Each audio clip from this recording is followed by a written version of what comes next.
Dr. Sheckly is a telecommunications technology expert and a senior research fellow at the National Institute for Science, Law, and Public Policy. He is the author of numerous policy papers on the mistaken directions in utility and telecommunications infrastructure, including the landmark Getting Smarter About the Smart Grid and Reinventing Wires, the Future of Landlines and Networks. Dr. Sheckly will discuss the risk of wireless technology proliferation in regard to public health, security, privacy, energy, and the environment. He will consider cellular wireless and recent 4G, 5G small cell antenna densification, smart meters, Internet of Things devices, smartphones, and the challenges these technologies present for community rights versus corporate control, personal privacy versus corporate surveillance, and public health and safety versus regulatory and political failure. He will recommend solutions, including community-owned and controlled optic fiber. Welcome, Dr. Sheckly.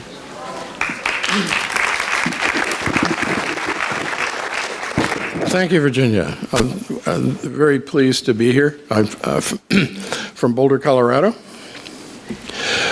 I'm going to talk about the risks of wireless technology proliferation, public health, security, privacy, energy, and the environment. Try to touch on those. This is the big picture. You've heard a lot about the health issues, so I won't talk so much about that.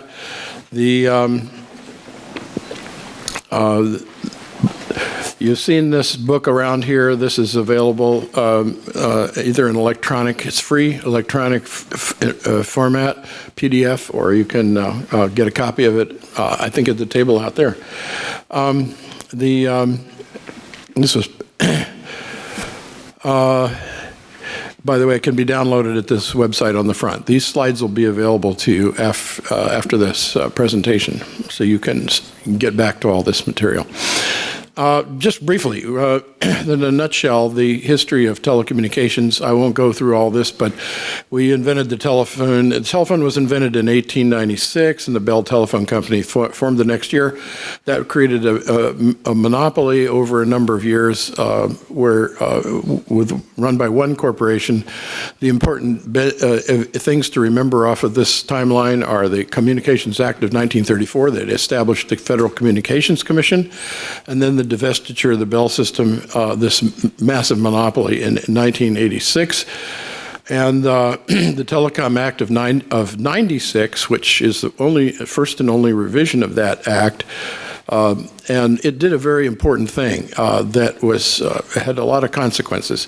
It deregulated wireless. It left wireless as a deregulated technology. Everybody had great hopes for wireless technology. It was brand new. And what the result of that was, however, the wired services, the telephone lines, and now all the fiber and everything else in the telephone network is called Title II. That's regulated. And the wireless is unregulated. The result was the wireless industry went bonkers, and they just basically moved all of their assets into the wireless arena and made an enormous amount of money. The story is told in Reinventing Wires. Some of the blow-by-blow description is in there. Then the reincarnation of the monopoly was the result that began in about 2000, and something that we alluded to earlier, the irregulators lawsuit. I'll mention that briefly, but basically that was a diversion of money that should have gone and was paid for by you, the ratepayers, to get fiber to your home. Instead, you got fiber to the cell site. So there's a bait and switch. Now, the wireless industry, the 5G, the drivers of the 5G, which is the latest chapter of that, is basically, and these are my opinions, but they're supported in the paper, the need to sell more phones and networking gear. Every generation, every few years, we have to introduce a new generation so we can sell you a new phone. Slowing the cell phone sales has slowed down, so it's part of the strategy of planned obsolescence. The other driver is access to your public rights-of-way. The fact that it's a new form of subsidy for 5G. In other words, appropriation of public rights-of-way for private corporate gain. The loss of municipal revenue and regulation by your local community, and the forced taxpayer subsidization of the wireless industry. These are the driving forces. There's a lot of people that have shown that the wireless industry would not be anywhere near as profitable as it is today without that subsidy. And 5G wouldn't be feasible without being able to use your rights of way for nothing. I like to break the total risks of the whole the phenomena. It's not just 5G, it's cellular wireless, including 5G. It's 4G too, and 3G, and what's left of 2G, if there's any. The basic risk is your rights. The loss of community rights, property, community property, and rights of way. The strategy is preemption of local property rights. In 20 states, laws were passed to slip through the legislature in the name of improved communication services, wired and wireless, over the last couple of years, 3 years. It's still happening today. To take away your rights of your community to regulate its environment in regard to the siting of cellular facilities. This was promoted by the telecom industry through the American Legislative Exchange Council, which has created model legislation that was just cookie-cutter legislation that was delivered to state legislatures under this wonderful green umbrella, and it was adopted without much discussion. And then more recently, in 2018, the Federal Communications Commission that was taken over basically with the Trump administration appointee Ajit Pai, who is a Verizon attorney. So guess who is calling the shots at the FCC? Verizon. The loss of community rights, the basic risk here is the loss of community's right to regulate its environment. Risk number 2, privacy and surveillance. Now, earlier you saw, I think Carl showed a picture of this book. Title of the book is Surveillance Capitalism. I'll mention that in a minute, but basically what this is about is a risk to your personal privacy, corporate and government surveillance both, primarily commercial surveillance right now, risk to public health and safety, of course, is part of it, and microwave and millimeter radiation. We've heard a lot about that. That actually is under the public health risk, and since we've covered it pretty well, I won't talk about that right now. My colleagues have already addressed a lot of those issues. So let's get back to focus on the surveillance capitalism issue. This is what has occurred in the last 20 years, particularly thanks to Google and the resourcefulness of its entrepreneurial creators was basically a reinvention of the information technology industry, a transformation of information technology to surveillance business model that began in about 2000 with Google, from selling products and services to trading in your personal data and your behavior. That's the new commodity. So when you go online, you're not buying products. You think you're buying products, but what you're doing is providing behavior modification that can be traded by these corporations, particularly Facebook, Google, Amazon, and Microsoft. This has now been adopted by Verizon and AT&T, of course, and it's been adopted by the entire IT industry, this new business model.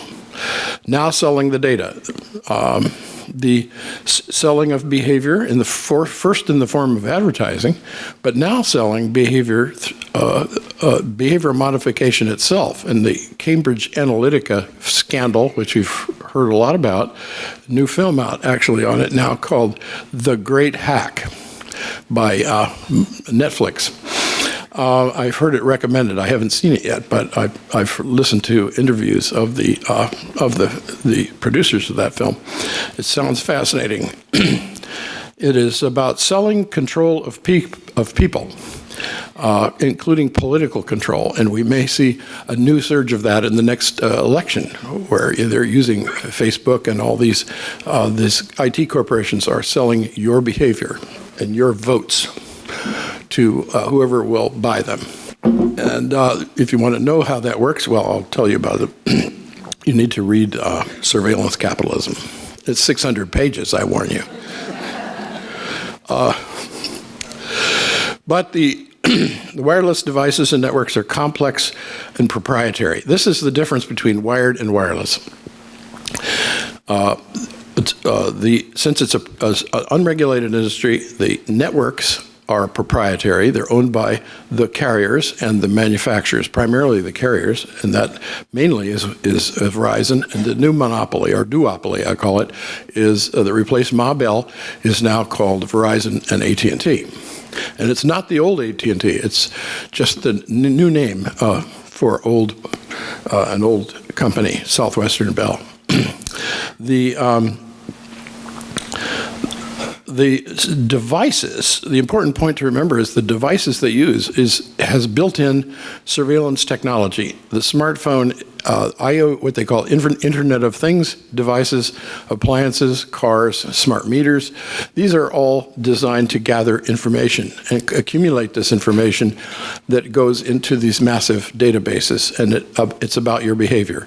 The smart meter, for instance, a good example of it. We have a whole book on that called Getting Smarter About the Smart Grid that I think Camilla Reese mentioned a few minutes ago, and that is they can tell when you get up in the morning and when you go to bed and what you have for breakfast and when you toast your bread and turn on the light and go to the bathroom or whatever it is you're doing, they know all about it. They can discern that from the data that's collected by a smart meter.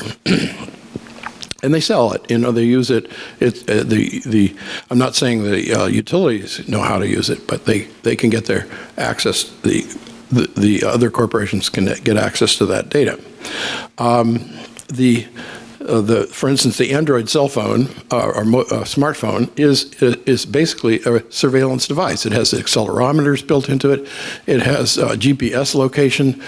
It can do location. It can discern your location every minute of the day and track you. There's a big series in the New York Times recently that showed that. They ran this incredible story about the tracking features of cell phones and how that data is available commercially. You can buy it if you have enough money. You can track anybody. And so the devices themselves are made that way. This PC right here is not.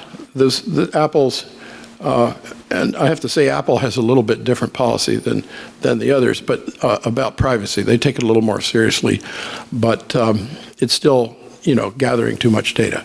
But these devices are not designed to do that. They don't have those features built into them. They're still exposing you to this kind of some kind of surveillance by the mere fact that you go online and they can track you and put cookies in your computer and get that kind of information, but they don't get all the information they get from a smartphone. Smartphone is incredible. What's packed into that in terms of monitoring your behavior, and 24/7 too. The hardwired networks, fiber optics. I'm a fan of fiber optics, if you haven't guessed, and copper. The performance of Ethernet, the cables that we use. I don't see any here right now, but here's one. They are capable of carrying data at almost the rates of fiber now, and you can put them in your house. You can wire your house with it, and it will also supply DC power over the Ethernet cable. So you can plug in a device and have it charge and get high-speed data without any radiation at all.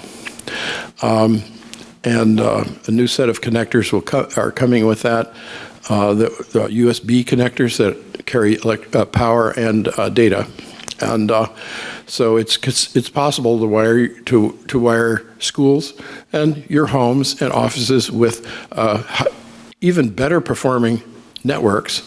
The wired networks, the fiber particularly, will always dramatically outperform any wireless technology, and don't let anyone tell you that otherwise. That's not true. Fiber, because the wireless technologies all depend on fiber anyway. And I'll talk about that in a minute.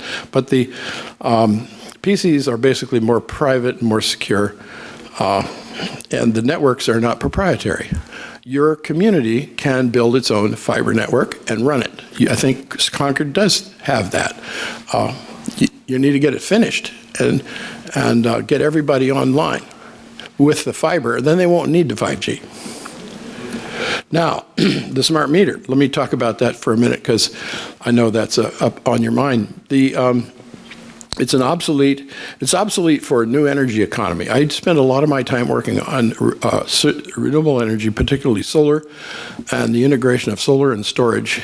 And I live in Boulder, and Boulder's trying to pioneer this technology, and we've done some trials and demonstration projects for this, and we intend to do a lot more, and we are trying to take over our local electric grid away from the big investor-owned utility that controls it right now.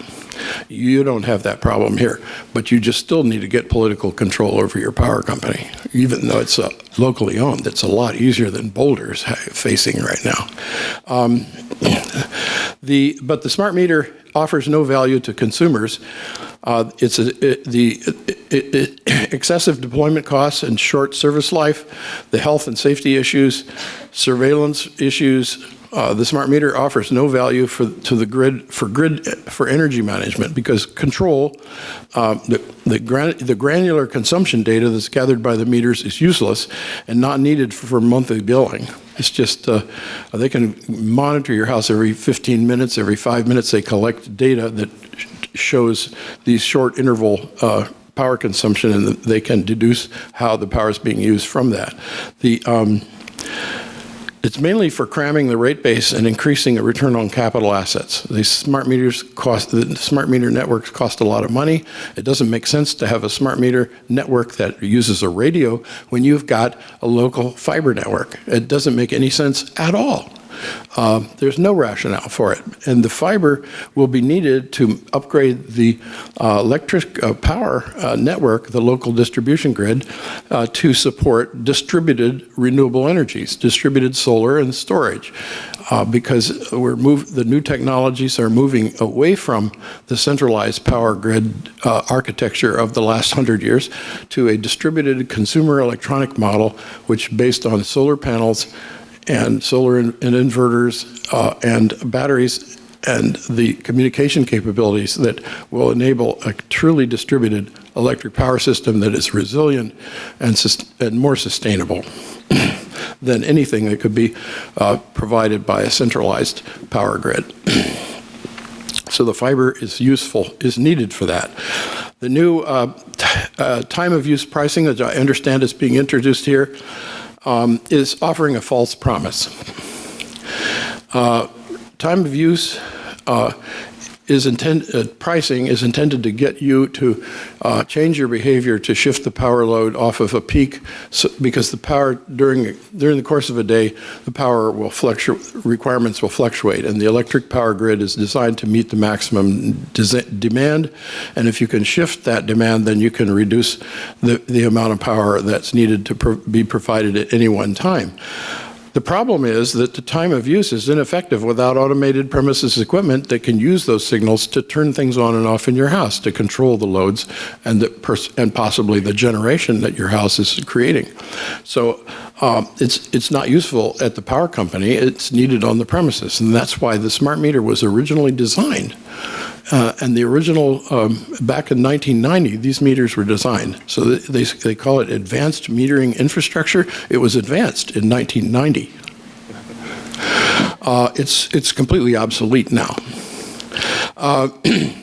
Fiber supports the new distributed resources. I call it DER. That's the buzzword in the electric power industry, distributed energy resources. And a new one that I coined in 1990. EMA, the Energy Management and Metering Architecture. So I will leave you to read the rest of this. Basically, the message is that fiber to the premises is compared in my paper, Getting Smarter About the Smart Grid, with cellular wireless. And fiber is future-proof. Wireless is planned obsolescence. Fiber is simple.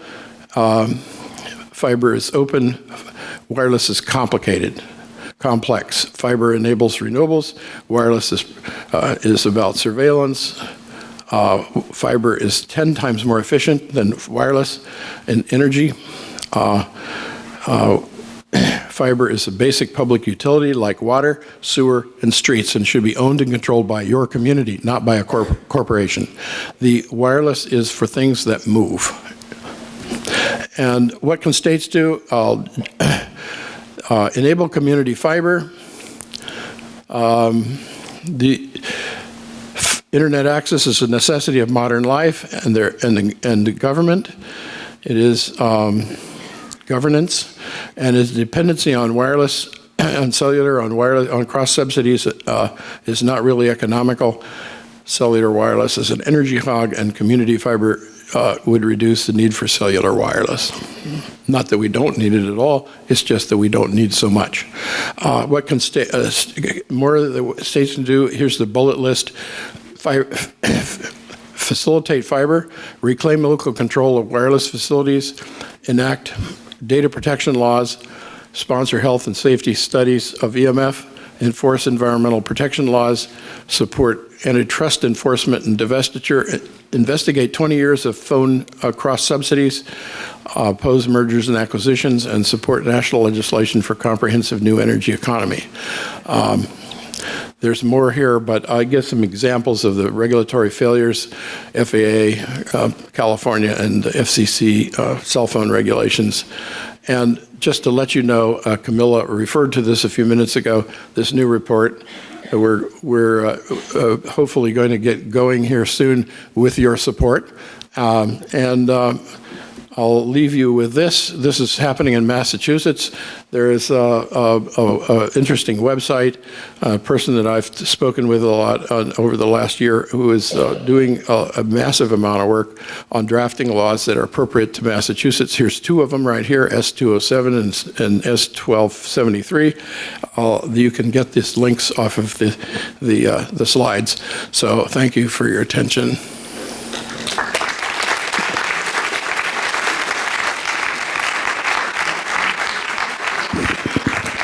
Thank you, Dr. Sheckly. I'm now pleased to introduce Cece Doucette. She is the co-founder of an organization, Wireless Education. Ms. Doucette has facilitated safe technology practices in schools and works actively with Massachusetts state legislators to introduce bills on wireless radiation and public health in Massachusetts. Ms. Doucette will present what protective bills are proposed in Massachusetts and how other states, including New Hampshire and Oregon, are addressing protecting their citizens from wireless radiation. She will also address what is happening internationally and highlight what some towns in Massachusetts are doing proactively while public policy catches up with the science. Welcome, Cece. Thank you.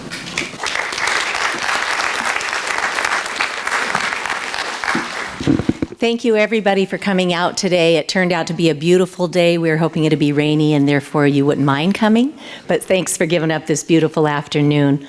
Not sure what the graphics are doing there, but for those who have never had a visual on radio frequency radiation, there are devices that help us to see and hear this, and having one of these in hand is probably one of your best things, because then when you're starting this conversation, it's no longer an unknown. We can see it, we can hear it. Okay. So that's me. I'll pop past this, but it's here for when you access the files after this presentation so that you can share this with the others. I'll just briefly go over some of the international policy. This photograph is from Cyprus, where they put out an EMF declaration, and they put out a 16-point fact sheet to protect their public. The Environmental Health Trust, which Dr. Deborah Davis, who will be our next speaker, she'll be conferencing in, she is the founder of that, and they have an incredible database on all the efforts happening in the world, lest we feel isolated here in the United States. So good news. France already has a national law that prohibits any kind of wireless around preschools, kindergartens, nursery schools. In the upper grades, the default is off. You only turn wireless on when absolutely needed, and preferably when there are no children in the building. They do not allow children under the age of 16 to have cell phones at school. As our other speakers mentioned, there are already places putting moratoriums on 5G. Belgium, Rome, there are other states throughout Switzerland that are doing the same. And importantly, as Camilla noted, there are usually three stems that get things moving. One is you and I have to speak up, get our communities informed, and then use our voice to change public policy. That's the second one. And then the third one is through legal action. And there are already lawsuits being won in many places in the United States and abroad. So Deborah Davis, again, her Environmental Health Trust chronicles a lot of that.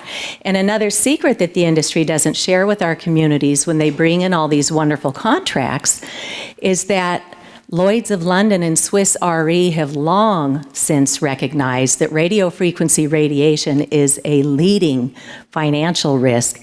Lloyd's of London has an exclusion in their policies where they won't cover the risks. So when our towns sign these contracts, guess who's left holding the bag?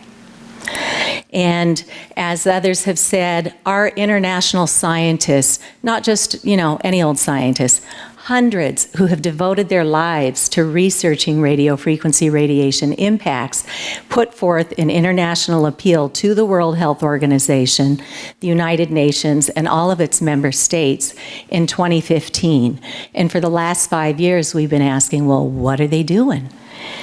In 2020, the World Health Organization has now put a call out for a systematic review of the radio frequency impacts on cancer, reproduction, cognitive impairment, symptoms, oxidative stress, pain, burns, cataract, and those heat-related illnesses. So they are finally starting to take some movement on this. But how long might that take? In 2011, they declared this as a Group 2B possible human carcinogen, and now we know scientifically it does cause cancer. So don't wait for public policy to catch up, but at least they're finally starting to take these steps in the right direction. One of the measures that I am so pleased to share with you today was actually initiated by a woman who's with us today from New Hampshire. She explained to her state rep what the wireless issue is after she had become very ill and none of her doctors or specialists could properly diagnose her till somebody told her that it sounds like she's electrically sensitive.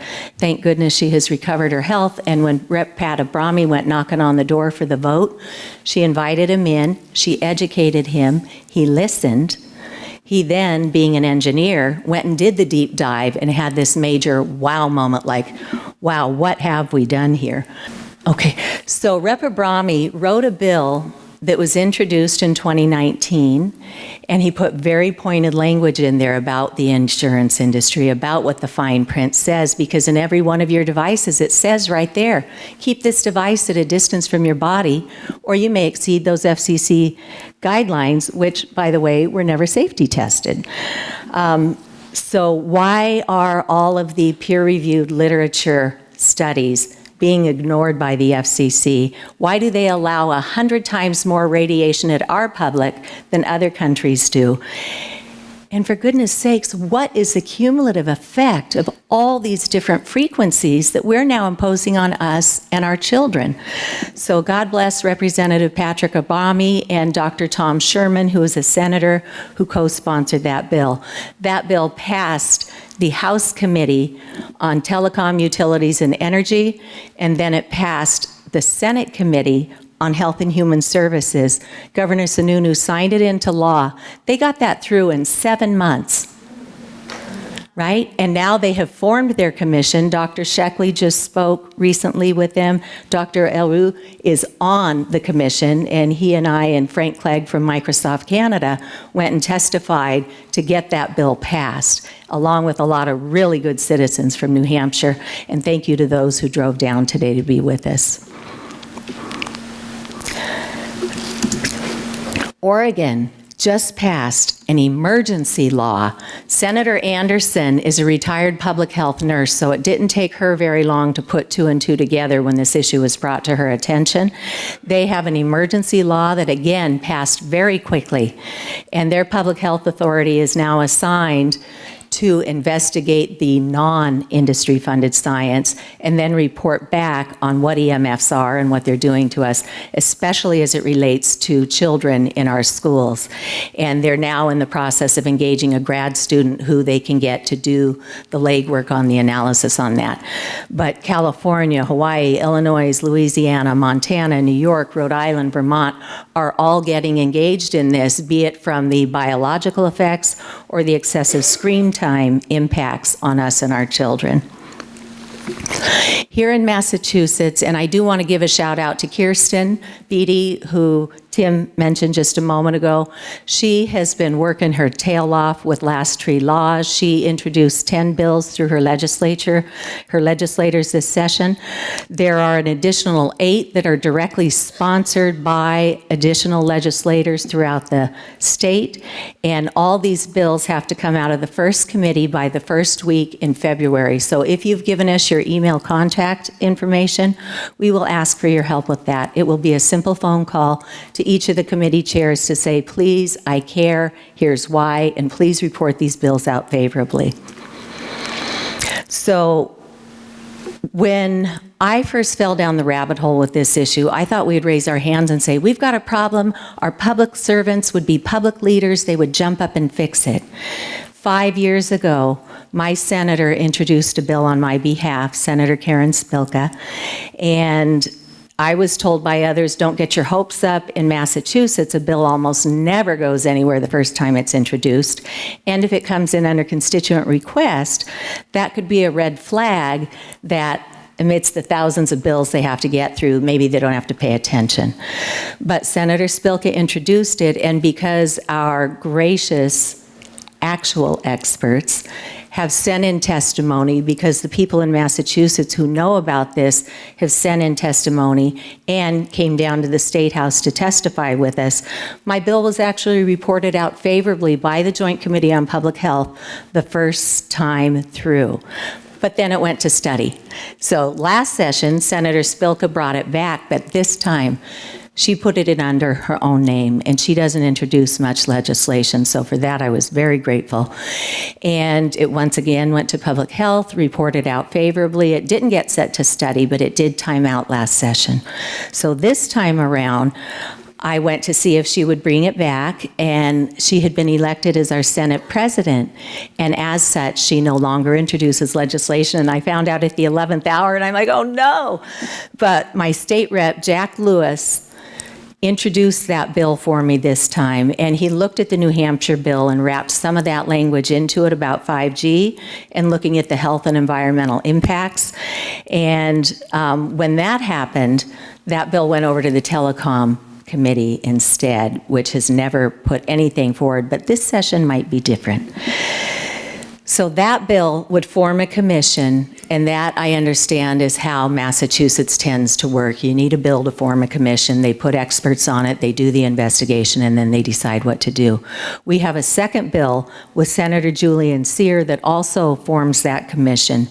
He emulated Berkeley, California, which unanimously passed an ordinance that would raise the fine print that's in all of our devices to the point of purchase and sale, and then everybody would have a right to know that this is not a toy. This should not be where you spend your free time.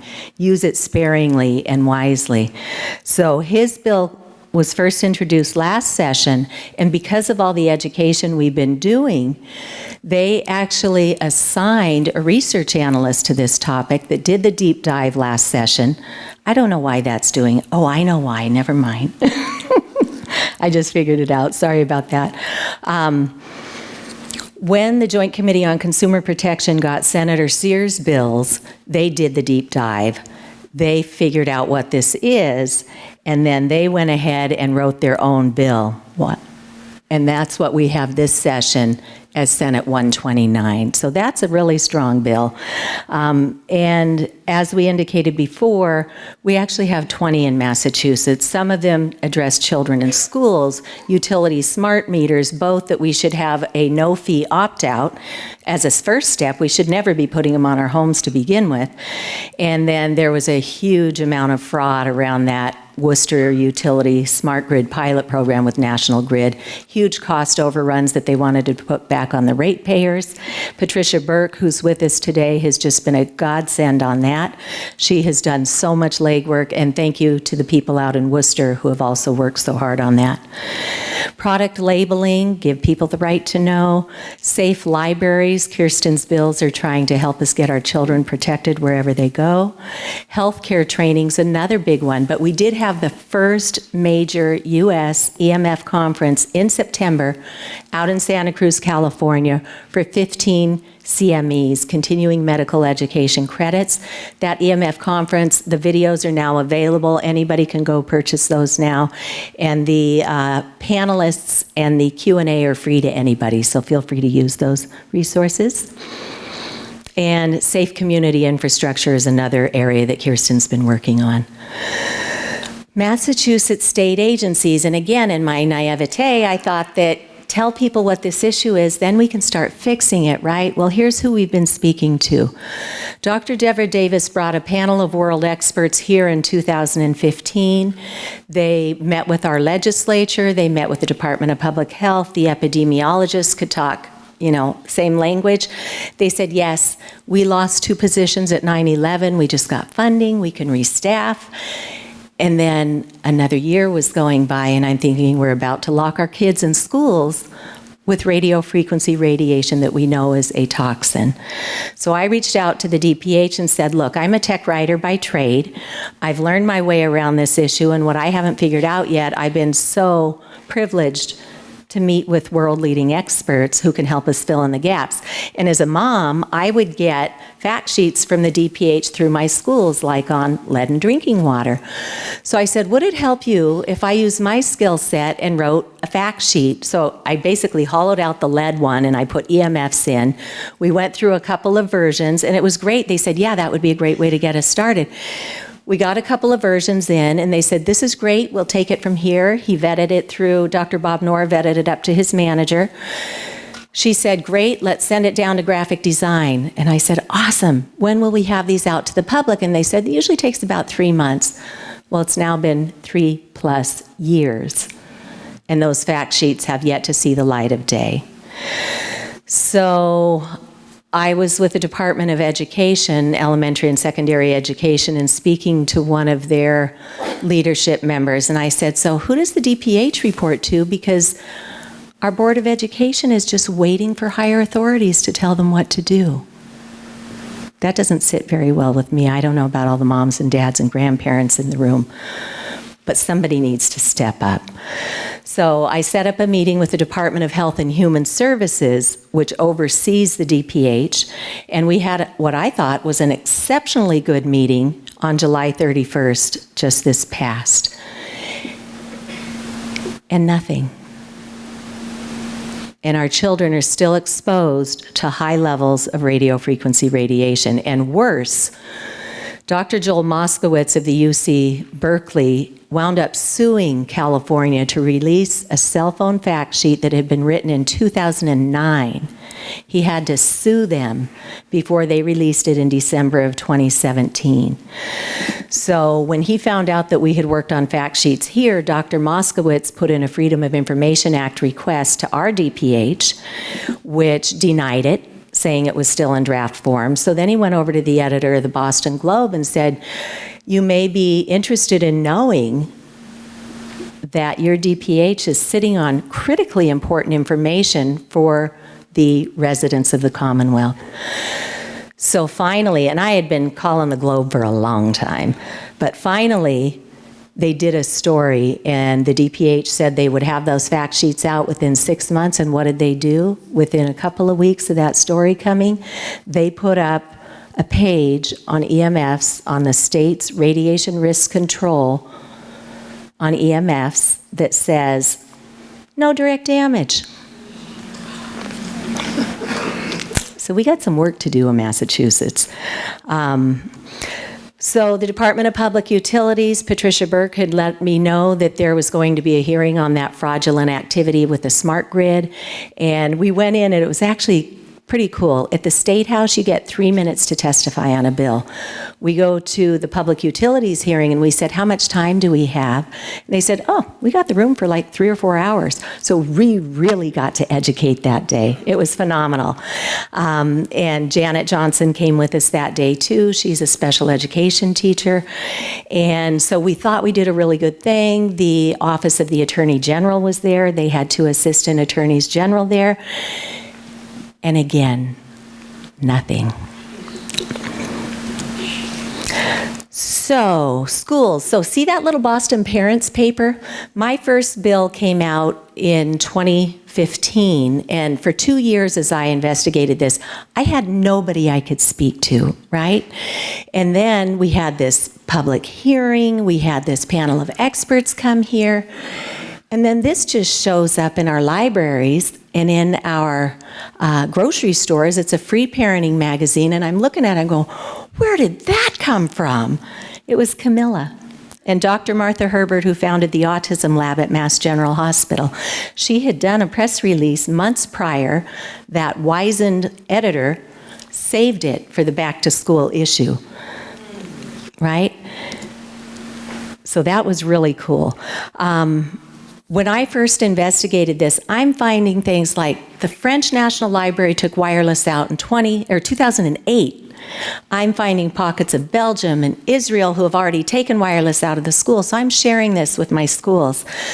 But I got back crickets, and it wasn't until they read the legal fine print. Can anybody raise their hand if they know how to get to that legal fine print in an iPhone?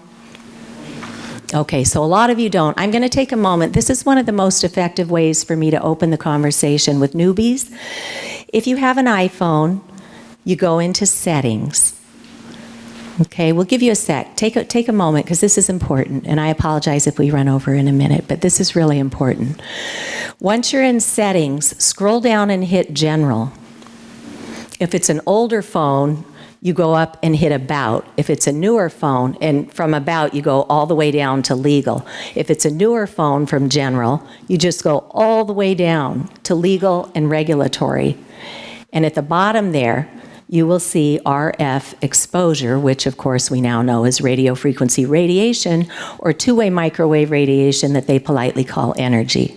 And it says right there, keep this device at a distance from your body and use a hands-free option, because touching that one device today, you're getting radiation from 5 or 6 separate antennas constantly pulsing for a handshake with the nearest cell tower or router.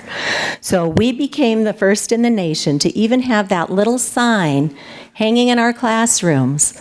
And thank you to Dr. Davis for telling us that we were the first, but they're still waiting for higher authorities to actually turn off the Wi-Fi.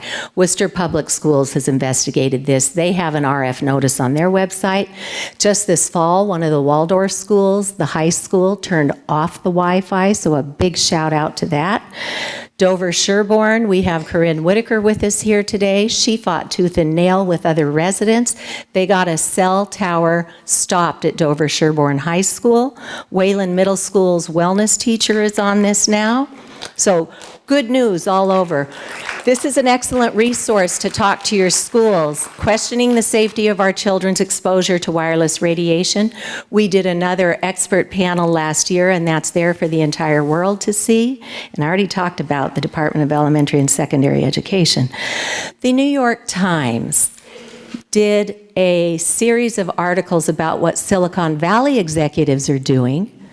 They're sending their children to schools with no technology. They're having their nannies sign contracts that there will be no screens around their children. So it's high time we catch up. Maryland, however, has become the first in the nation at a public health level to recommend hardwiring schools. And just a quick list of excellent things that are happening. Jim Tigas is with us today. He is a select member in Burlington. Their town worked long and hard through 5 or 6 drafts of a small cell policy.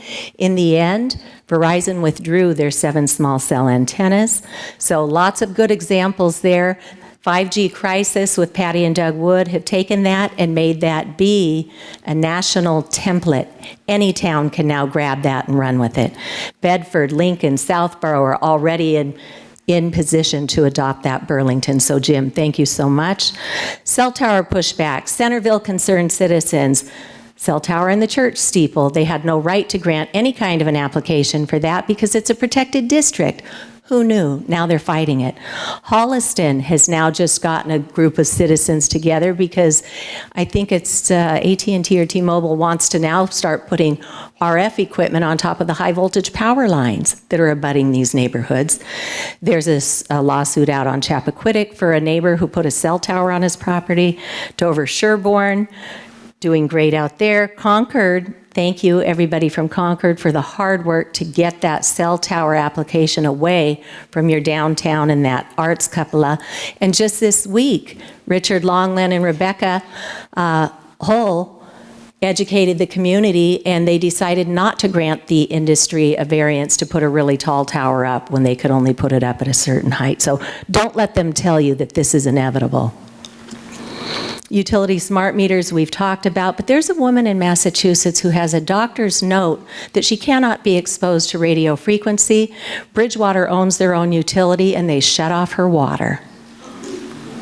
Right? So maybe we can all give a call to Bridgewater.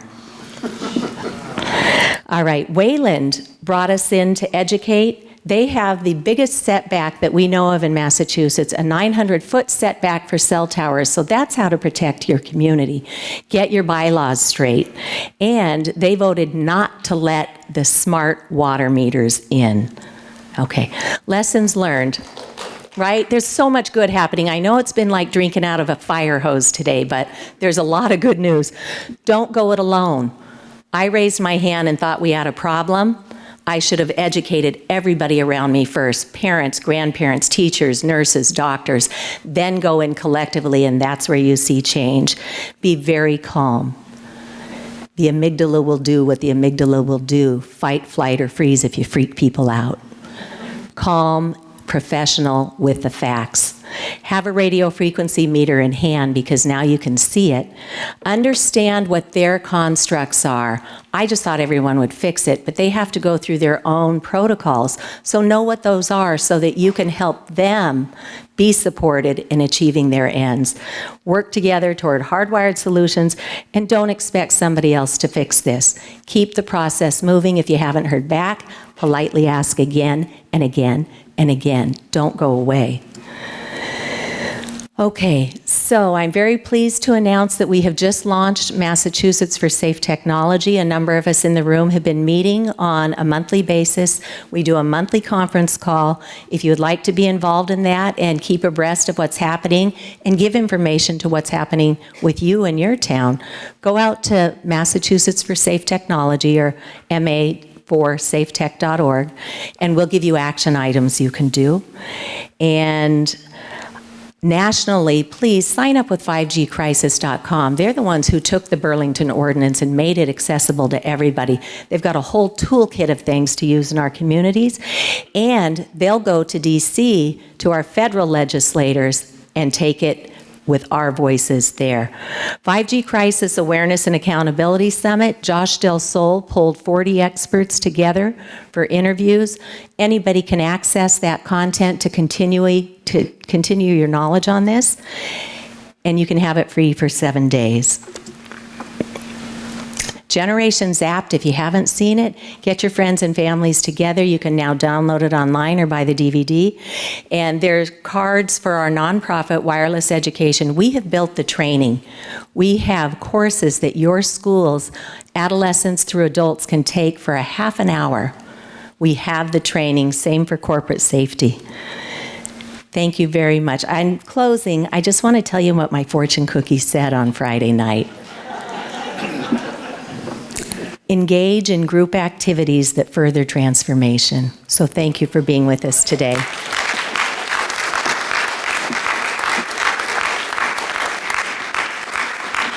Thank you, Cece. And now we're going to have a kind of a 5-minute tech setup so that we can zoom in Dr. Deborah Davis from Wyoming. Dr. Davis is the founder and president of Environmental Health Trust. She was founding director of the Center for Environmental Oncology and the University of Pittsburgh Cancer Institute, and founding director of the Board on Environmental Studies and Toxicology for the U.S. National Research Council, National Academy of Sciences. She has authored more than 200 peer-reviewed publications, as well as several books, including Disconnect, The Truth About Cell Phone Radiation, What the Industry is Doing to Hide It, and How to Protect Your Family. Dr. Davis, in her talk, Update on the Science on Wireless Radiation and Health, will provide us with the latest scientific research on wireless radiation and our health. Welcome, Dr. Davis.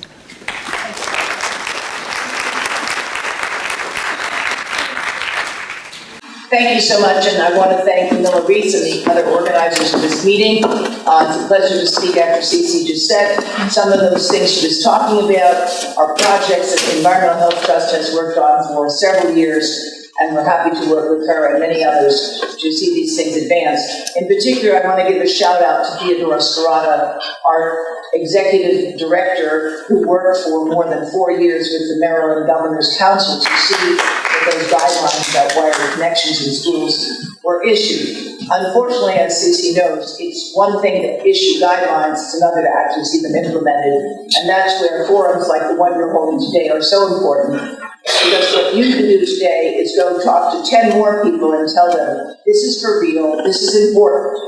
And what I'm going to do today is briefly sketch with you why you know that effects of wireless radiation can influence the brain as well as sperm and have a broad range of effects. We've heard about my credentials, so I'll skip that and just share with you the cover of the book, which you can order from Amazon, from our website, of ehtrust.org, which unfortunately, the book is almost 10 years old, and there's not one word of it that I would change right now. The truth about cell phone radiation is that it does have biological effects. Phones are two-way microwave radios, that they've never been tested for safety in children or smaller people, and as a consequence, we are lying blind, as Senator Richard Blumenthal recently said in a congressional hearing on the FCC. The next slide will show you what the French have done. They have taken over 400 phones off the shelf, and they have tested them in the way that they are used, which is to stay in the pocket next to the skin. Now, why is that important? Because the manufacturers are allowed to test phones up to an inch off the body. And if you do that, you'll see here that they comply with the current test requirements. The French agency tested phones 5 millimeters away and at body contact. And at body contact, just for the iPhone 5 seen here, the radiation from the phone, the microwave radiation from the phone, exceeded the standard by about 3-fold. And they tested, 9 out of 10 phones that they tested exceeded the standards. And when you apply that to the United States, the levels of exceedance are even greater. This is the French government's national agency, which is devoted to testing and monitoring microwave radiation. Now, the French have issued guidance for this year, which, among other things, says that the abdomen of teenagers and pregnant women should be protected from cell phone radiation. I want you to think about that when you see all of these teens in their tight clothing with the phones stuffed into the pockets, some of which have been conveniently provided for them by the clothing manufacturers. People are not aware, again, that phones are two-way microwave radios, and the closer to a body a phone is, the greater that radiation absorption will be. So this briefly will show you what the Canadian Broadcasting Corporation did. Please listen. Most of us carry our phones next to our bodies. And what do we do with it? Science, tests, and a hidden message in your cell phone. So tests are all done. Tests are all finished. And the number exceeded the limit. It went up significantly with each one of the phones. That's right. The phones exceeded the safety limit when they were moved right against the body. The radiation absorbed increased 3 to 4 times. Okay, that's right. The radiation from the phones, when tested by an FCC certified lab, exceeded the current test limits 3 to 4-fold. Now, why is that important? Well, for one thing, it says that the current standards are inadequate. But the other thing is that those levels that were tested have been shown by the National Toxicology Program, which I'm sure you've heard about from many other speakers. Those levels have been shown to increase the risk of rare cancers of the tumor of the heart and of the brain. So we'd be foolish to ignore those results. And what we know is the faster cells grow, the more vulnerable they are. And among the fastest growing cells in the human body is the sperm. We produce, in a human male, they are produced at 90,000 times a minute. It's hard to believe.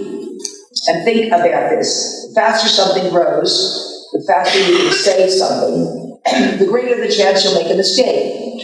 Try saying, Peter Piper picked a peppers. Peter Piper picked a peppers. Peter Piper, the faster you say it, the greater the chance of making a mistake. So with sperm, they are produced very fast. They have to move quickly, and they have to be able to be strong enough to swim the equivalent from Los Angeles to Hawaii.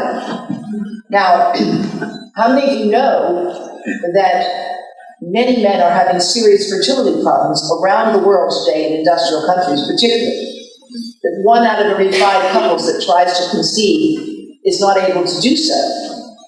There are many factors contributing to the infertility problems that we're experiencing around the world, but one of them is certainly cell phone radiation.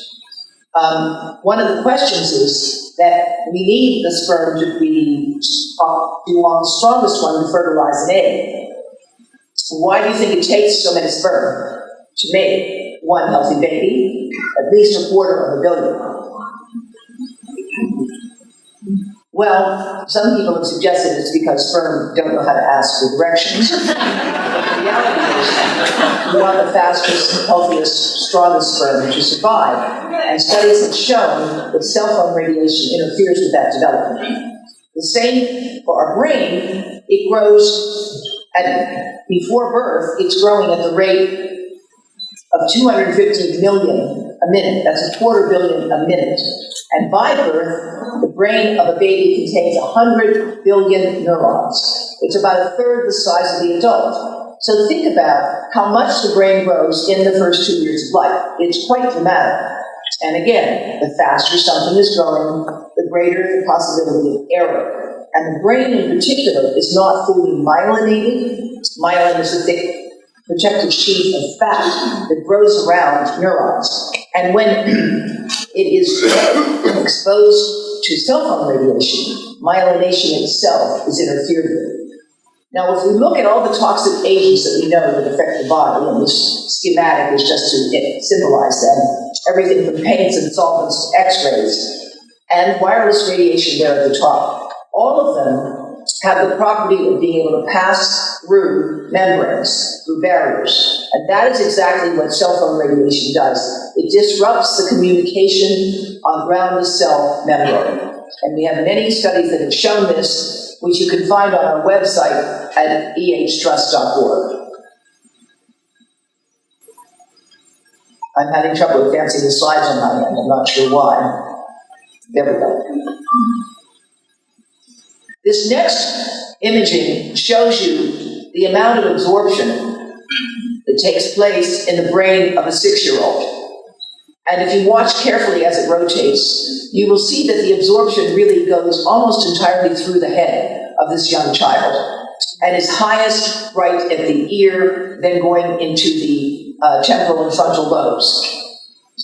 And this is important because phones themselves have changed, and the nature of radiation has changed. Old phones had the antenna over at the top of the phone, right here. Newer phones have antennas all the way around here. A paper was just published last week indicating that there is clearly an increased risk of thyroid cancer in those who've used phones the most, and the risk is appearing in younger people. So we have to pay attention to what we're seeing about the exposures that we know about here, and not presume that children are just little adults, and recognize that their skulls are thinner, that they absorb more because they have more fluid inside their brain, and their vulnerability is of course greater because they are young and they are learning. And as I'm sure you've heard, screens themselves can be very addictive for this age group, and the earlier in life you start that process, the harder it is to interfere with it. Now, one example of the negative effects on children has been replicated in studies of teenagers carried out by the Swiss Tropical and Public Health Institute. And they followed up kids 7th through 9th grade and had information from phone records about how often they used a phone for how long. And what they were able to show is significant damage to their memory with the greater use of phones. And references to this and many other things can be found on our website and in these slides. Just 50 minutes of having a phone next to the head, double-blinded, where the person did not know whether the phones were turned on or off, showed a significant uptake right here in the red spot of glucose in the part of the brain with the greatest exposure. Now, why is that of concern? Because Alzheimer's has been called diabetes of the brain. And when we have agents that are increasing the amount of glucose in the brain, that is, in fact, grounds for concern, as the author of this paper pointed out several years ago. Now, with respect to the testis, as you can see here in this simulation that is produced by my colleague Claudio Fernandez at the University of Rio del Sul in Brazil, this study shows that you get greater absorption here into the penis and the testis with a phone in the pocket. The greatest absorption is into the areas that do not have any protection of bone. And long-term effects on the testis have been demonstrated by studies carried out at the Cleveland Clinic and its counterpart in Australia and India, where they show that men who have used phones the most have the lowest sperm counts. And experimental studies, seen here on the right, that I carried out with colleagues in Iran, we were able to show that control cells, seen here, have nice white borders and boundaries, but the exposed cells, you can see, are compressed and obviously damaged just by the cell phone radiation that interferes with the barriers. That is why the Cleveland Clinic has advised it's best to keep your cell phone as far from the testis as you can. They believe it's implicated not only in reduced sperm count, but in other damage to male reproductive health, including impotence. That is why at Environmental Health Trust you can find our safety cards on our website that you can download. This is one side, and the other side gives you scientific information about studies that have been done showing damage. We also have cards available for downloading on how to protect and why to protect the young breast so that phones are not stored directly on the body. What we can tell you, though, is that sleeping in the dark is extremely important to protect against damage from EMF. Because when we sleep in the dark, we naturally produce a hormone called melatonin, which has the function in the body of repairing damage. Now, just being alive, breathing, being exposed to oxygen and sunlight, we will get some damage to our DNA. But melatonin and fat, seen here as, this was the omega-3 fatty acids, produce less damage. These are control brain cells that were not exposed to anything. And you see there's a number of them and they have boundaries themselves. These are EMF exposed, and you see here more openness, more damage.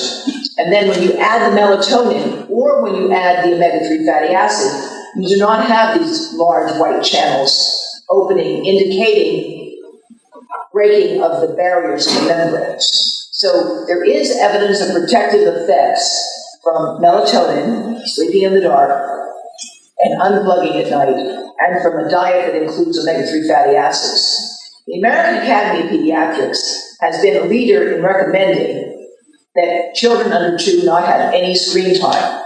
And they have recently reaffirmed those recommendations, as have other groups, recognizing the damaging effect, both socially, psychologically, and of course, in terms of the capacity of the agents of wireless radiation to stimulate dopamine, which is what we get for the pleasure center. So this list here tells you some of the things you can do that have been recommended by these organizations and others. And they include, sorry, this slide is not performing the way it's supposed to.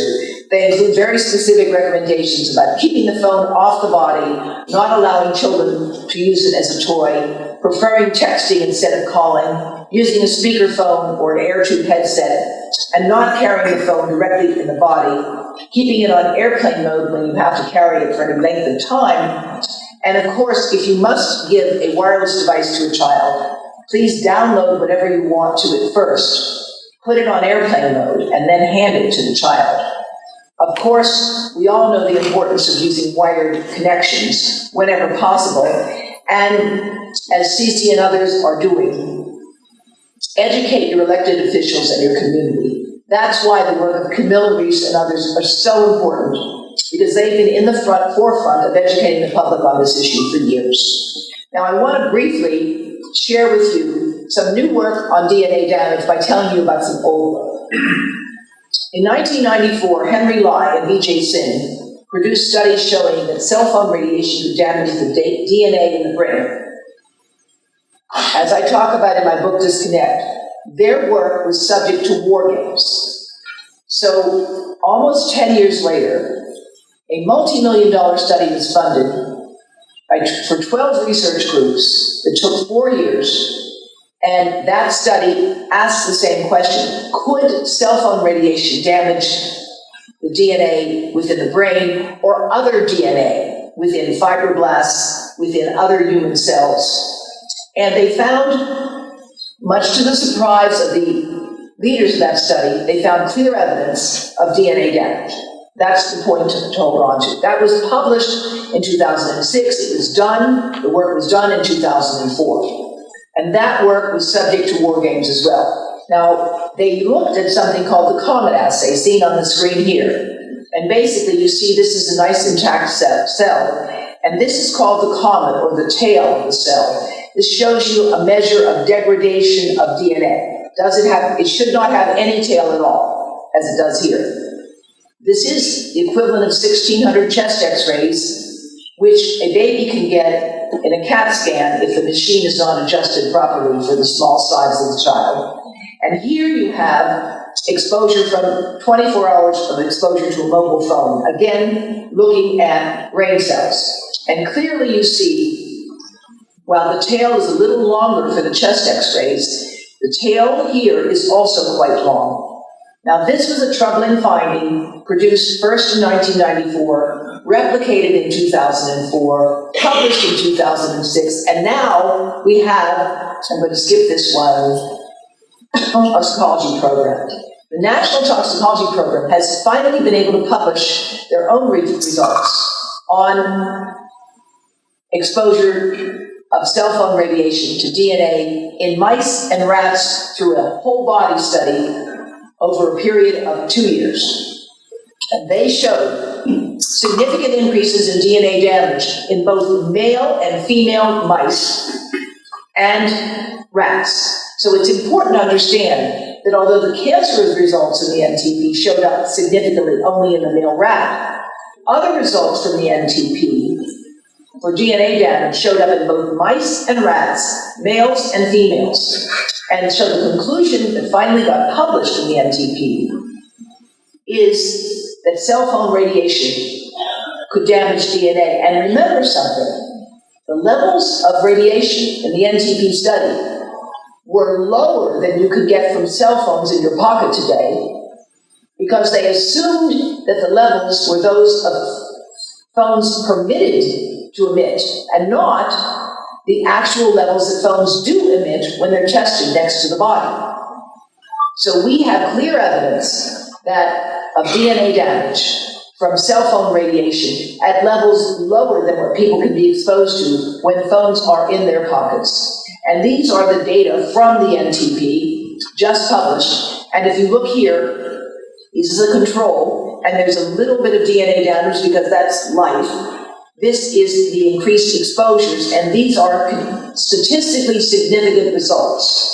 Both for, this is the male rat hippocampus exposed to one form of cell phone radiation. And this is for the mouse, male and female, the frontal cortex. Here you see the control, a little exposure more, and you see these were non-thermal levels of exposure. Although they are higher than what we are allowed for humans, they did not create any measurable increase in temperature in these animals. And yet, it clearly showed damage to the DNA of the frontal cortex, and the blood was not affected, but the frontal cortex was. And this is published again from the NTP.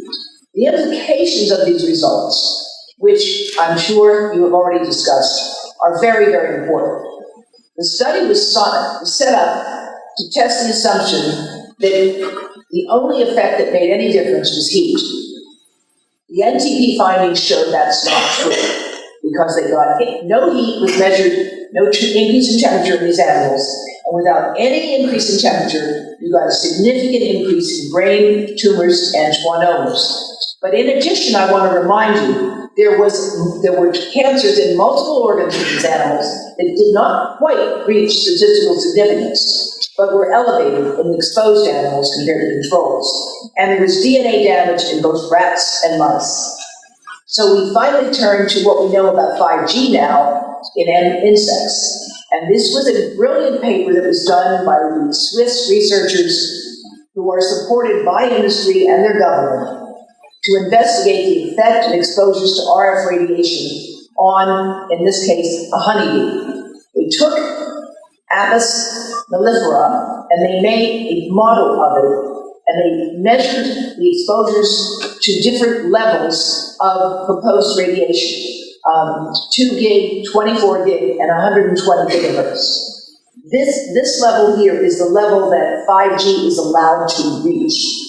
And their simulations showed that just a shift of 10% in the power could triple the amount of radiation absorbed directly into the body of the honeybee. Now, why is that important? Because, again, as you may have heard, because there are experimental studies that show if you put a phone in a hive and turn it on, the bees will stop doing their job of making honey. Now, lastly, I was asked to address the question of climate change in 5G. And as you can imagine, this is a huge topic. I was honored to be a member of the United Nations Intergovernmental Panel on Climate Change in 2004 that received the Nobel with Al Gore in 2007. And in that capacity, I was able to learn a lot about climate policy and all the things that contribute to it. But for our purposes, the most important thing to understand is this. Smart may not be so smart, because we are increasing efficiency by allowing these devices to have voice and data and photographs and a GPS and all working at the same time. But we're not really increasing the overall efficiency of the network. And what basically, no matter how efficient you may make any smart device, if the demand is growing, which it is, then you're really behind. And that's what seems to be the case for 5G. We are pushing 5G. There will be so many more millions of small cells around the world to be built. And as a consequence, the increase in demand for mobile traffic is going to go up 7-fold just in a few years. And as a consequence, Camilla Reese's group put out a very important report on the future of landlines and networks that said that wireless devices, antenna networks, and data centers will be consuming an increasing proportion of global energy supply. And more recently, international groups with the Lean project have also looked at current trends for digital overconsumption and have concluded that they are not sustainable. If something is growing at 9% a year, then it's almost doubling within 10 years, and it cannot be sustained. The worst case scenario is seen here on the top right of the slides. I can move myself over. The scenario right here shows you what will happen if you have a worst case in terms of demand. And the world cannot meet this demand. We cannot meet this projection right now.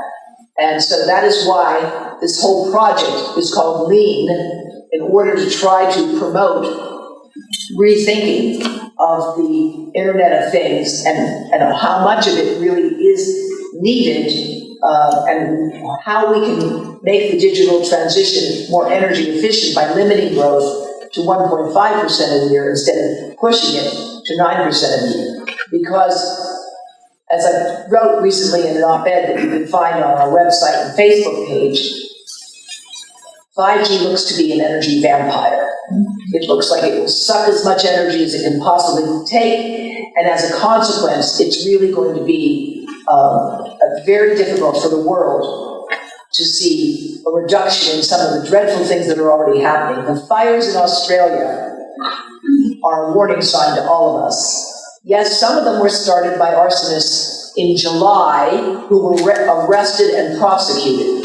But the current burden of these fires now, a half a year later, is clearly a reflection of the drought and the severity of the lack of water and the increase of fuels that is driving these bushfires in southeast Australia, which has rendered thousands without their homes right now and led to the death so far of a few dozen people. So this is, I think, a warning sign to all of us of what we have to pay attention to. So please look at our website at Environmental Health Trust, where you'll be able to get access to these reports and to all of our work, where we have sheets and pages with information on damage to the tree canopy, effects on honeybees, and our energy calculations, which show that the carbon footprint that will go up from 5G is not sustainable. It's not sustainable. And this is a message that a number of groups have been issuing for some time. I hope that with the work that you will be doing after this meeting, there'll be more and more attention paid to this very important issue. Thank you so much.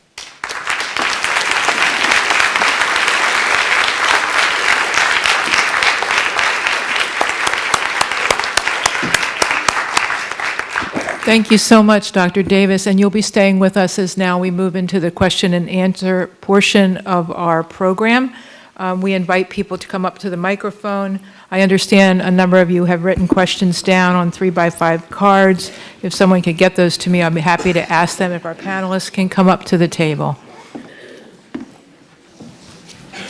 My name is Joseph Nazaro. I'm from Winchester. I was head of FACE for Cleaner Environment in Woburn during the period of time of the Harvard Public Health Study, where 21 children were diagnosed with childhood leukemia and a dozen of them died.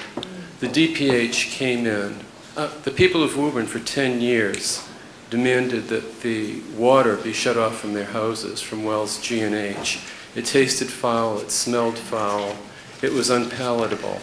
The DPH came in after their study and told the people of Woburn that the water was safe to drink. So I have no confidence in the DPH at all. It was the DEQE who came in about a month after that study was released who closed wells G and H. The people from the EPA came in and assured us that childhood leukemia was caused by a virus. It wasn't caused by any environmental reason whatsoever. They couldn't find any connection. So I have very little faith in the public authorities that are entrusted to protect our public health.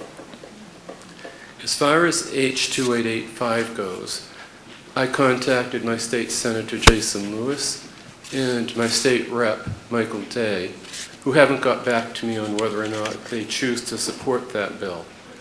I left 60 copies of a handout outside with that bill on it and the phone number to call to move it from the Telecom Committee to Ways and Means to be funded.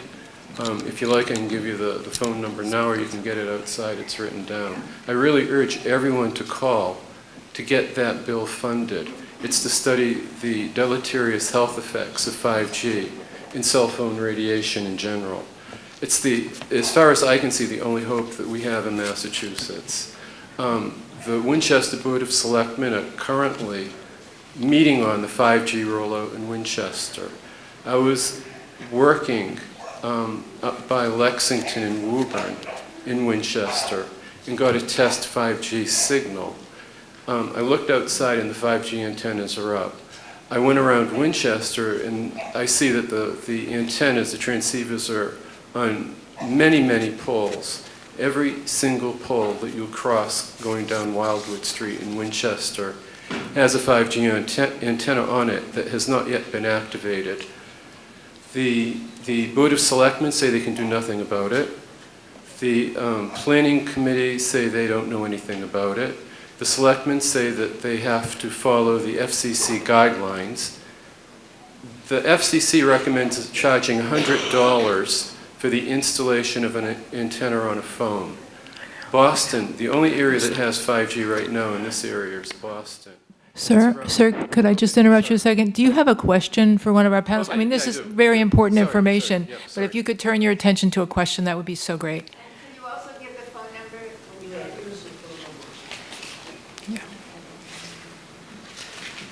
The question is this. I have a smart meter in my house. Well, I have a meter in my house. I'm assured it's not a smart meter. It's an AMR meter.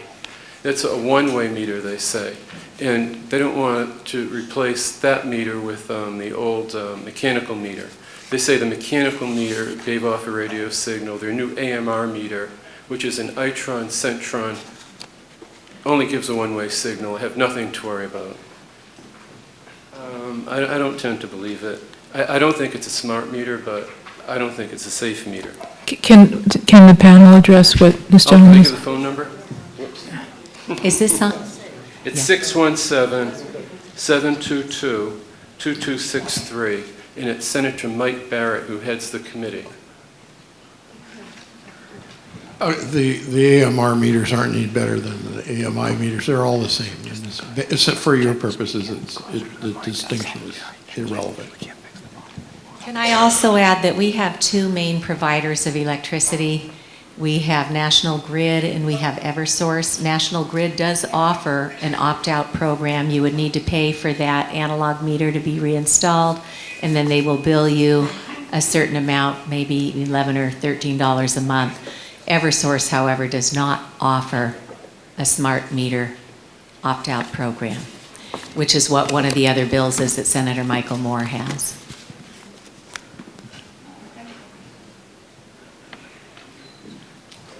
Thank you so much. Thank you. Is there anything we can do besides turning off Wi-Fi in our immediate environment? Is there anything that we can do that protects us against this soup of radiation that's just everywhere and worse in some spots than others? Are there any devices or anything that are protective?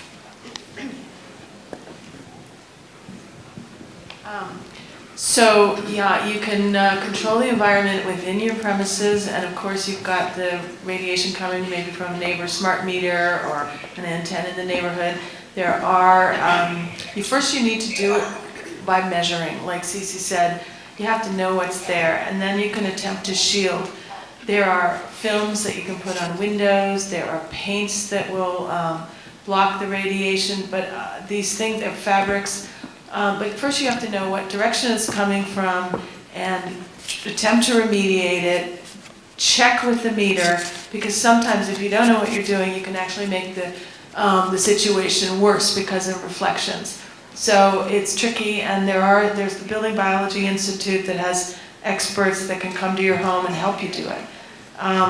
If you want to look at, I have some postcards here where you can find meters, paints, fabrics, and everything if you want to come up afterwards. I'm not big on people that have these so-called things that they claim can protect you, the little gadgets on your cell phone and whatnot. There just isn't enough research on them, although some of them may have some positive effects, but I wouldn't count on that. I advise people to clean up the environment, check it with a meter, that way you're going to know what's going on. Last question pertaining to this is, this is thinking about devices within the home or that are within some range of control, personal control. What's coming from the cell towers and what's coming from satellites that's coming towards the Earth all the time? Can anybody enlighten us about that? Well, I have a further comment. In practice, your environment, your electromagnetic environment is very complicated and it varies over time. So as Camilla says, you'll have to take measures to reduce your exposure, but the most immediate thing you can do is buy a meter that costs about $200, maybe as a group, and carefully measure what you are exposed to. So the $200 meter will measure ELF and the Wi-Fi and the common frequencies of telecommunications. This is the first step for you to recognize what you're dealing with. And after that, as Camilla says, you can go into mitigation measures once you're trustworthy, that you know what you're trying to eliminate. I just want to add to that the meters measure the overall RF environment. They do not specify what frequencies. And the new 5G, when it's coming, especially when it uses higher frequency like 24 gigahertz, these meters don't respond to that yet. What's coming from the satellites is far away, so the intensity is much, much less. Most of your intensity will come from the devices in the home. Many printers and other things are automatically wireless. That's why you need a meter. This is one meter that's made in Canada. That's pretty good. By Safe and Sound Pro, there's the Acoustimeter, but they cost around $400. You can get $200 meters that are pretty good, made in Israel. And you can talk about after what they are. Less EMF is a website that has many, many meters. You can go check out as well.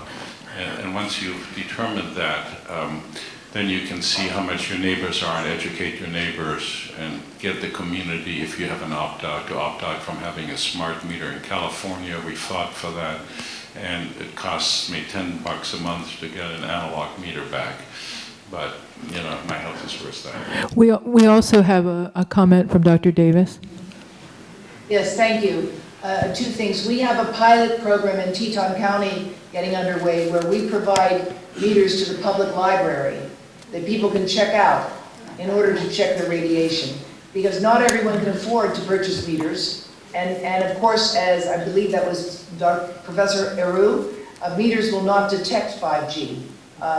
There's actually never, the standards for 5G have not been developed, and meters will detect just at the sort of at the lower bounds of 5G.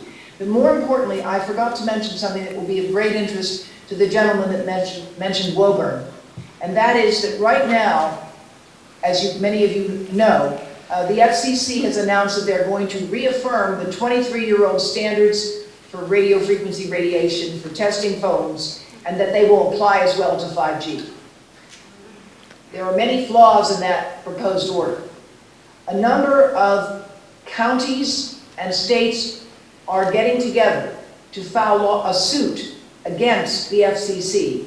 And if any of you in this audience are in positions of authority, policymakers with any of the states, localities, or towns that could join with filing a amicus brief, please contact me at info@ehtrust.org so that we can connect you to the attorneys that are working on this particular challenge, which is being developed, obviously, and being developed quickly. Thank you. I'd also like to say that Cece was the first to get a meter in a library in Ashland, Massachusetts. Good job, Cece. And then one other thing on the meters are measuring power density. So they're a gauge for the risk, but they're actually not measuring you're not seeing the pulsing and the peaks. And unfortunately, there's some research that shows paradoxical effects where the lower the power, the greater effect on the blood-brain barrier and greater number of neuron death in the brain. And so, power, you've got to understand that the meters are just a gauge. And yeah.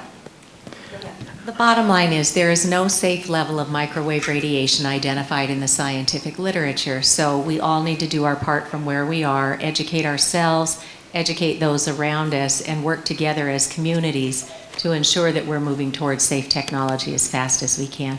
And I am local. I'm here in Ashland, Massachusetts, so please, if I can help, bring me in to speak to your boards, to help you co-host a screening of Generation Zap, to speak at your professional conferences. We have the resources, we have the education tools, and we certainly have the science. So after your head stops spinning, after you freak out and notice where all this stuff is, let's just start working towards solutions one step at a time. Okay, and so to give equal opportunity to people who put their questions on cards, I'll address this to all of our panelists here. If Wi-Fi radiation has a negative impact on our health, why do we develop the Internet of Bodies and telemedicine to monitor our health? I would like your comments on that. Well, medicine is very interested, conventional allopathic medicine is very interested in monitoring more factors for prevention. And so not being educated, and many physicians are not literate on the harm of EMFs, electromagnetic fields, so they have embraced this technology. Often this is happening from Silicon Valley because Stanford is really big on this and many other ones. And we really have a knowledge gap here, and that's, I think, part of the reason why now everybody has Fitbits and all kinds of things to monitor all things. And Facebook, and other companies will soon be able to monitor your emotional state from your face, facial recognition, and many other things. We're going to come into a surveillance society, and medicine is deeply involved in that, and we need to educate our doctors. Can you ask Dr. Davis? Oh, Dr. Davis, did you have a comment? Yes, in fact, there are some paradoxical effects of microwave radiation that we need to acknowledge. Continuous wave radiation can be healing for certain applications. For example, if bones aren't healed in a certain way, that it's been known for 50 years that a selective application of electromagnetic fields on a continuous wave can help promote bone healing. More recently, there have been demonstrations that post-traumatic stress, people who've been raped or victims of violent crime, have been helped by a limited application of electromagnetic fields to the brain.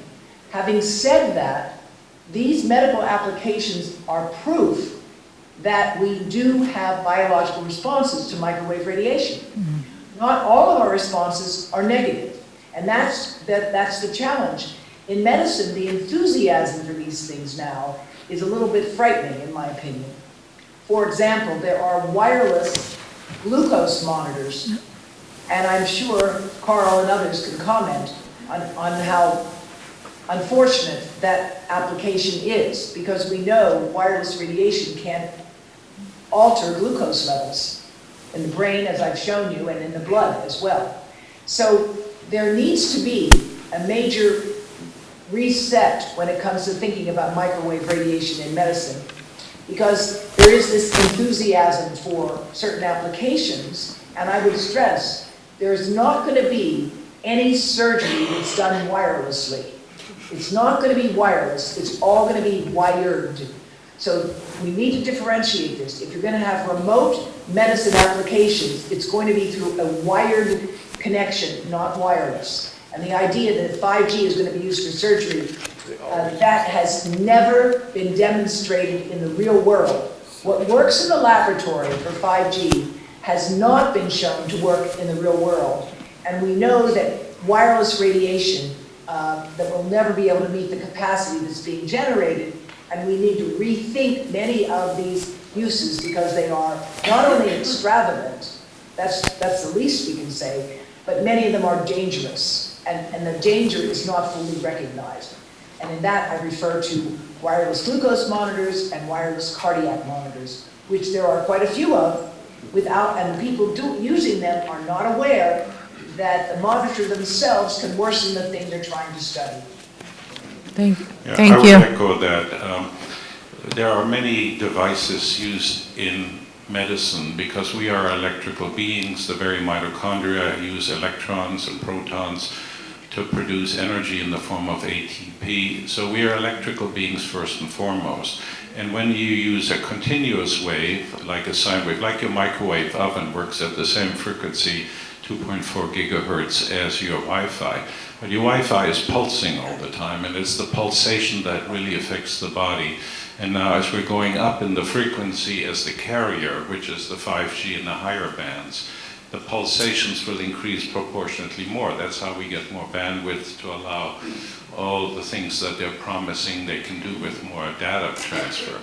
So yes, there is much need for studying all these devices, but nowadays 5G or wireless devices are put in almost everything because it's what people believe will make them freer, untethered to wires, and that's the convenience factor, but that has this great health cost. Right?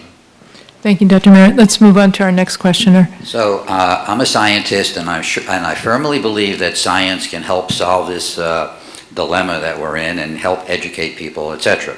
So my question is, considering there's so much scientific evidence for harmful effects of 4G and 5G, why is it that most of the people that I ask who are not professionally involved in this field say, oh, I didn't know that cell phones were harmful, part one. Part two is if those consumers are scientifically based and then they actually look at the scientific literature, they walk away with the conclusion that the evidence is inconclusive and contradictory.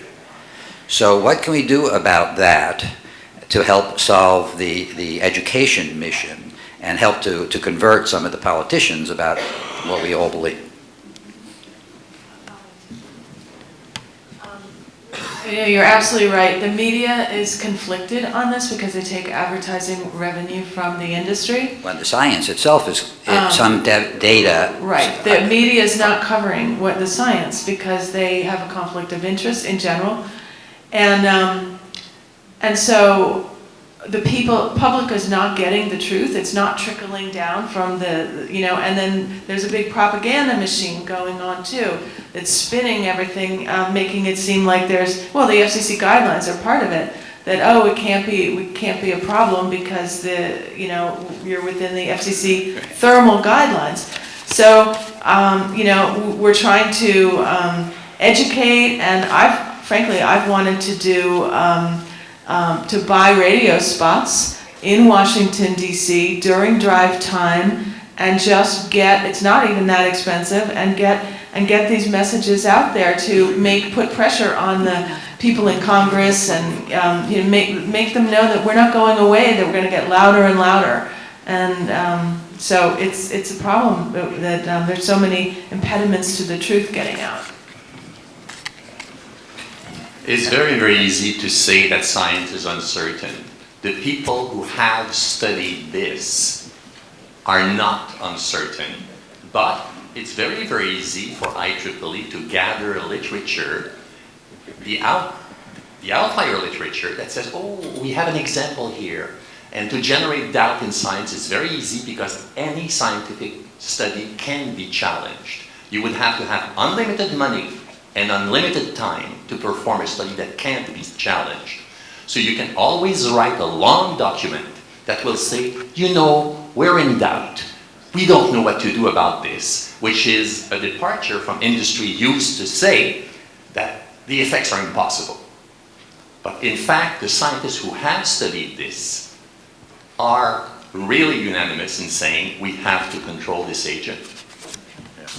And I would just echo that We have the tools to train anybody today. We have resources that are very easily accessible to both our legislators and our friends and loved ones, our town leaders.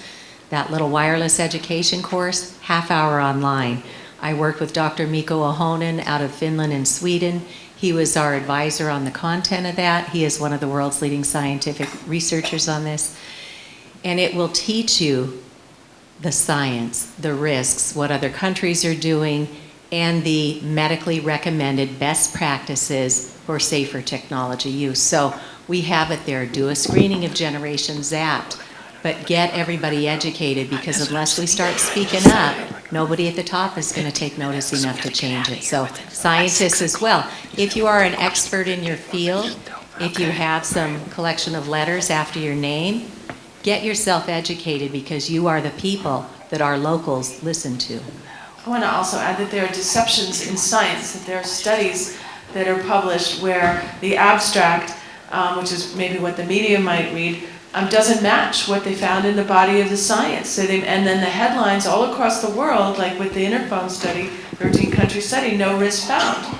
But when you look at the study, in that case it happened to be in an exhibit, you get the real evidence of risk. So there's a lot of tricky things being done, real deceptions by scientists and by journals, and there's, so we have to look at that too. Can we have our next questioner? My name is Stuart Weeks. I'm the founder of the Center for American Studies here in Concord. I grew up in Concord, and I've published a series in our journal, picking up on Thoreau's words, don't become the tool of our tools. We are in Concord. This is where a shot was fired, heard round the world. Emerson said the key to the democratic process is a town meeting. My question is this: if we were to hold a special town meeting so that this issue wouldn't be inundated with all the issues with nobody were to have time, that is, if we were to get enough signatures, which is pretty easy to do, we've done it before, to hold a special town meeting, would you, friends, and also on high, join us? Would you all join us, be it Concordians or Minutemen and women from neighboring communities?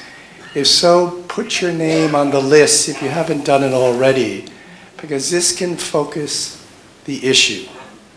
We've got to come from the grassroots. Politics, as usual, is going to be a long and wearisome task.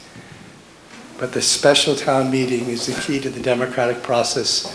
I think we can do a lot. So thank you very, very much. And I hope you'll stay with us in that process here in Concord. Thank you, Stuart. And yeah, thank you so much.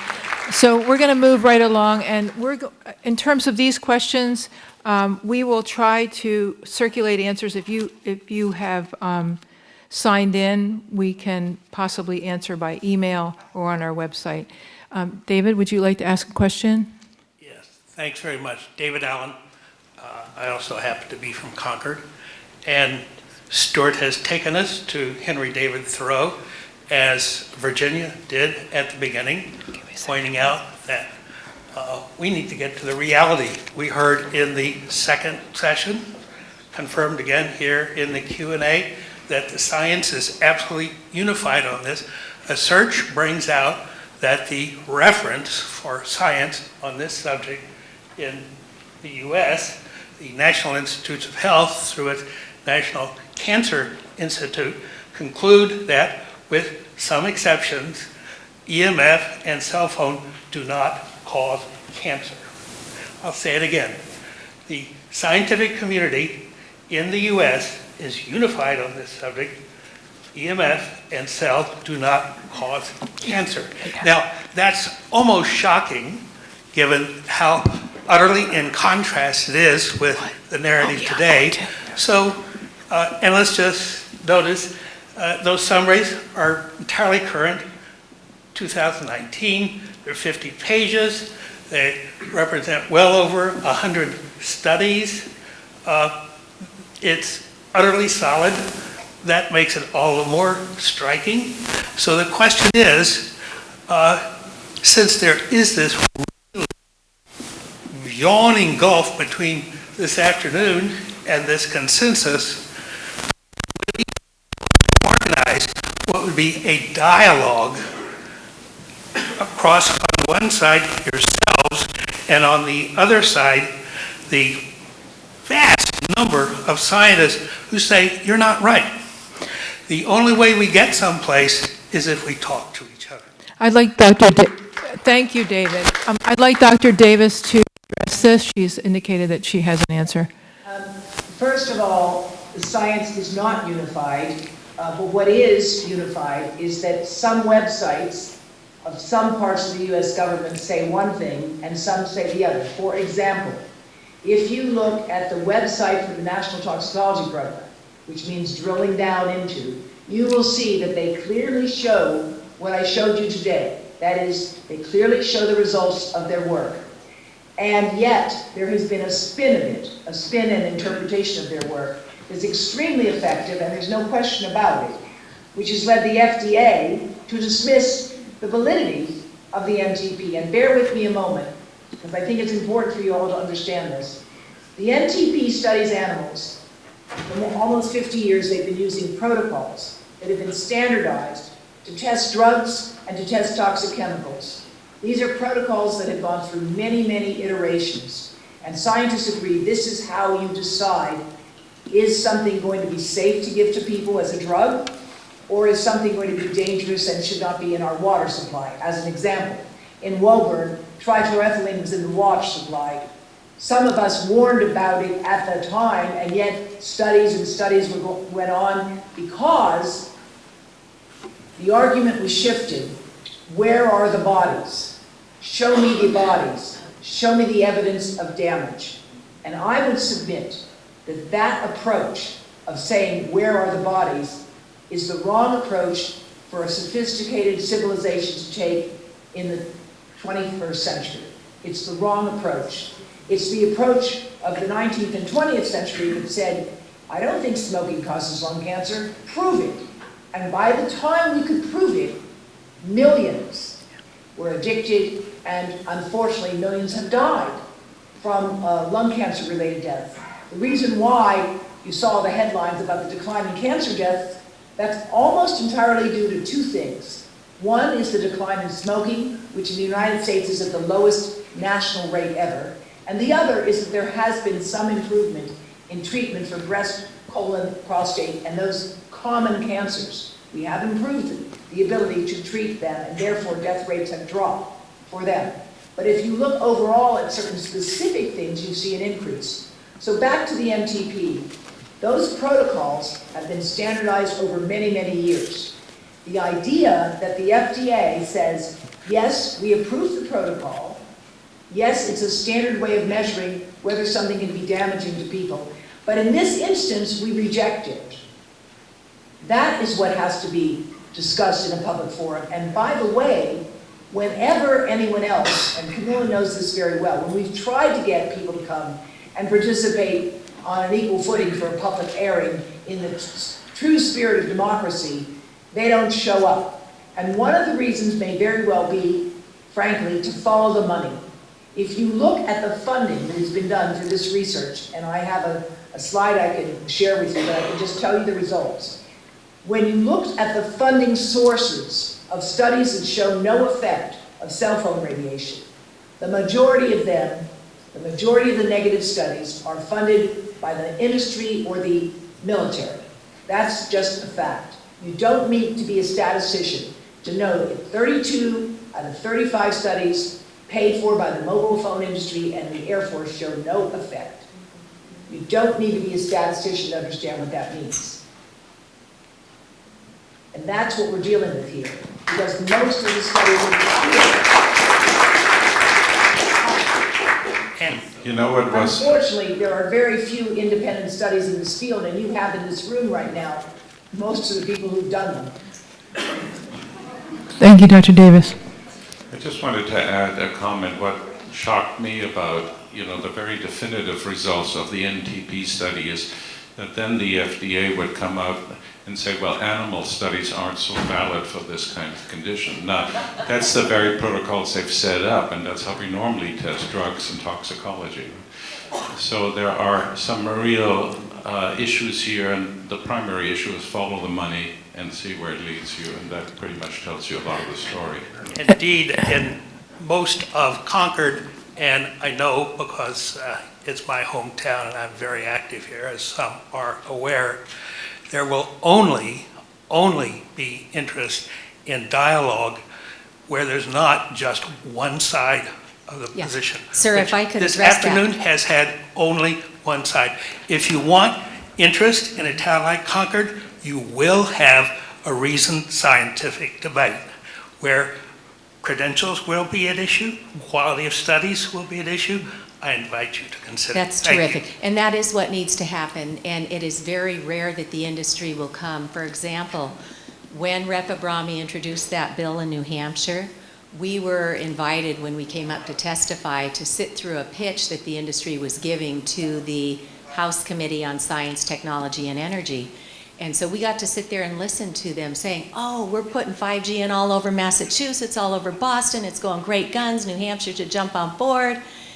And when one of the state reps asked, what do we need to be concerned about with health and environmental impact, Pat's response is, it's within FCC guidelines, no worries, right? And then the actual public hearing on Rep. Brahmi's bill, House 522, was in the afternoon. Not one of them came to testify, although we knew they were in the room because in New Hampshire they have to wear a name tag that says lobbyist on it. But now Dr. Paul Heroux is a member of the commission that was formed to investigate, and they do have the CTIA, the Cellular Telephone Industry Association, which has rebranded itself as CTIA, the wireless industry. They are at the table. So finally, and I think Dr. Heroux will state that this almost never happens. So keep your eye on New Hampshire because they are really paving the way, and they're taking good minutes. So you can go right online. If you go out to my website, Understanding EMFs, it's just a simple research repository, and there is a link for bills to other states.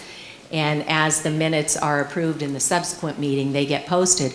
And you can read for yourself what the industry's saying, what others are saying, and then you will have perhaps what you're seeking in a balance. In Massachusetts, I happen to be involved with the legislature on more than one legislative initiative. You should realize that the NTP study is not isolated. Bigger study in Italy confirmed the results. Sir, I'm not the issue here. The issue is the larger audience in a town like Concord in Massachusetts. I've offered you what is essential if there's to be a hearing. I don't want to take further time. Thank you so much, David. And this will be our last question because we really do have to be out of here by 6. I'm going to try to make this a good one, but it's down at the kindergarten level, because that's what I'm capable of. I really support the idea of a wired-only society and certainly want to promote that as much as possible. But there's something that the phone company people have succeeded in doing that has made that extremely difficult, and I'm wondering if anybody has found a solution for this. They took away our wired phones, our copper wired phones. So we no longer have a phone during a power outage. We don't have an outage-proof phone unless we buy a cell phone. And in order to have a cell phone, you have to have a cell tower. You have to have everybody having a cell phone. So how do we get around this? How do we get around the problem of being 100% wired since they took away our copper? Tim, do you want to? The ultimate answer is grassroots political action. That's the only answer. You have to. The cell phone is not an adequate emergency calling device, and I can say that your community all communities should have their own optical fiber networks, but of course they have to have backup power to do that. I recommend in this report that the copper infrastructure be retained, and I give examples of what you're talking about, why it was deliberately removed to force you to use wireless. But the only ultimate solution is what we're doing here right now. And that is getting people educated and then going to the public officials and the legislatures and getting it changed. And let Dr. Davis wrap it up with her reply. Dr. Davis? Let me just add that there is a lawsuit right now wending its way through the DC Circuit Court of Appeals by the irregulators.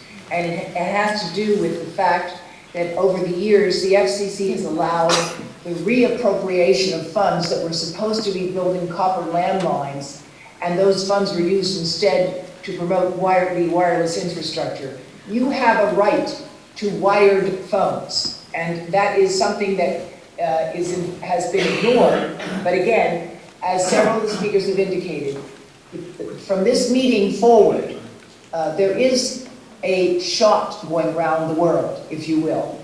And it's working its way slowly but surely to see that people work together on this issue, because a Kenyan proverb, I think, is quite relevant here. If you want to go fast, go alone. If you want to go far, go together. And I think what you're trying to do today is to start that process, and I think you've got the critical mass that you need there to do it. And again, information on our website can be helpful to you, but recognize that there are a lot of positive things happening out there, including this lawsuit, which is still quite active at this time. With final oral argument is now set for January 17th, so it can't be any more timely than that.